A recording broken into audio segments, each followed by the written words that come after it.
Hey guys, Radio Elias here, and today I'm gonna show you some aspects of our gun on our game Nirvana. So for you who never saw a Nirvana video again, that's the perfect time to start, because this is the time when I'm gonna show you how the guns work on the final version of the game. So I've made some small changes, but like some very important changes. As you can see now, I'm using Unity 5, which is amazing. Everything looks good. And well, let's get started. So first, you guys have to know that the gun have three aspects. You can use the gun in three different ways. First one is the green gun. The green gun can alter the position of certain objects. For instance, this movable cube. So if I press the left mouse button, I am right now holding the object, holding the cube. When you are holding the cube, you cannot move. You have to stay in the same place. And you can move it around, as you can see. It's all force based, so it requires like an acceleration. And sometimes if you move it too fast, the cube, you'll see the cube like orbiting the position for some time, and that happens because it uses force to move the cube, not simple change in velocity.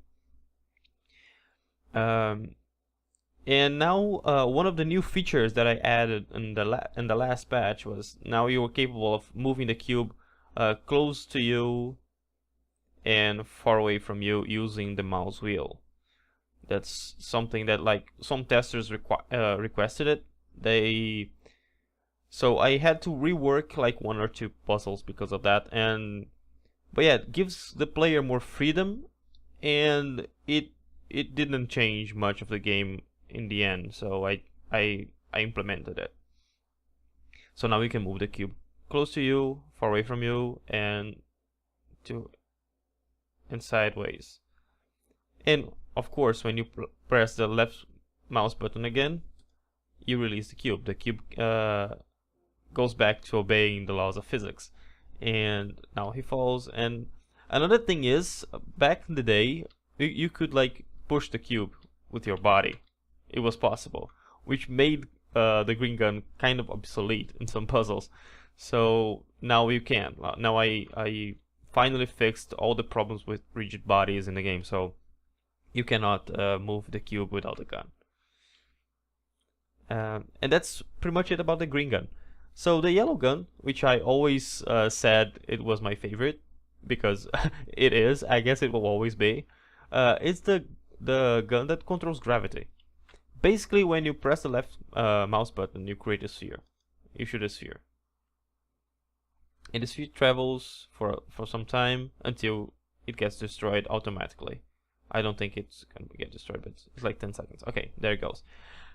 But when like the sphere reaches the desired position, you can press the left click again, and you have to drag and release to resize the sphere. So now the sphere is like a bigger sphere, and everything in contact with this sphere have no gravity attached to it.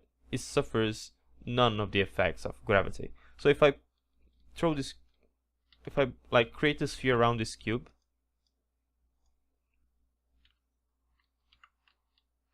oh, what do you know? Now I can move it, and it acts like there's no gravity at all attached to it, until of course he leaves the sphere. Then he falls again, and I can't push it again, and I can't push it anymore.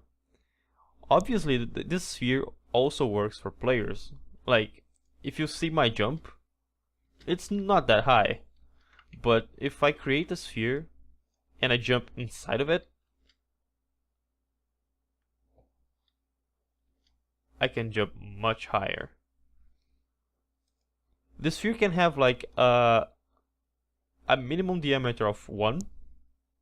Actually, it's 2 meters diameter, 1 meter radius, or if I'm not mistaken, 3 meters radius, the maximum. So you can have actually it's 1 meter diameter or 3 meters diameter. Yeah, I've been changing this a couple of times, so I'm still a little bit confused about the correct diameter, but yeah, it's 1 meter diameter minimum and 3 meter diameter maximum. And that's pretty much it about the yellow gun. And the red gun, some people enjoyed a lot of this gun, but it was the last gun I implemented, and yeah, it was kind of funny. But I changed a lot of that. I changed it a little bit, as you guys will see. The red gun is all about position. It's the teleporting gun. It's the gun that allows you to be to move instantly from one position to another. So you shoot a red sphere. The red sphere moves faster but lasts only 2.5 seconds, as you can see.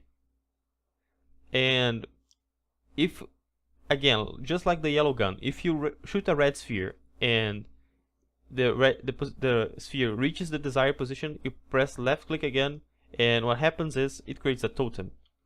It creates this little guy, and that little guy, that totem, it represents the new position, the position the player will be if you teleport.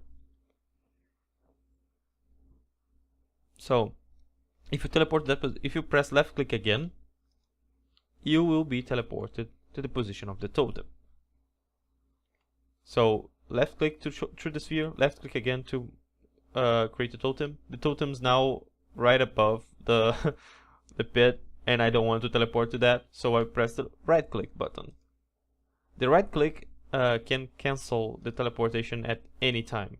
When the sphere is not yet turned into the totem, when the totem is created, so at any time you press the right mouse button to delete the totem on the sphere and cancel the teleportation.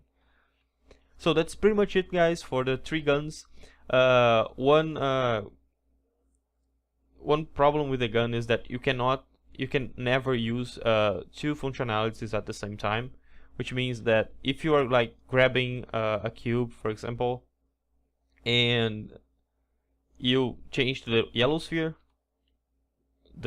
you stop moving the cube.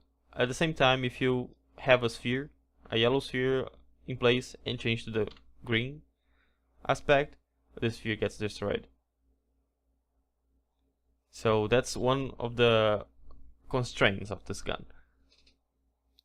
So that's pretty much it for today, guys. I hope you enjoyed the new Nirvana, the new looks. I hope you enjoyed the new gun, and I will keep coming with this new introductory videos. So I hope you enjoy it, and I see you in the next time.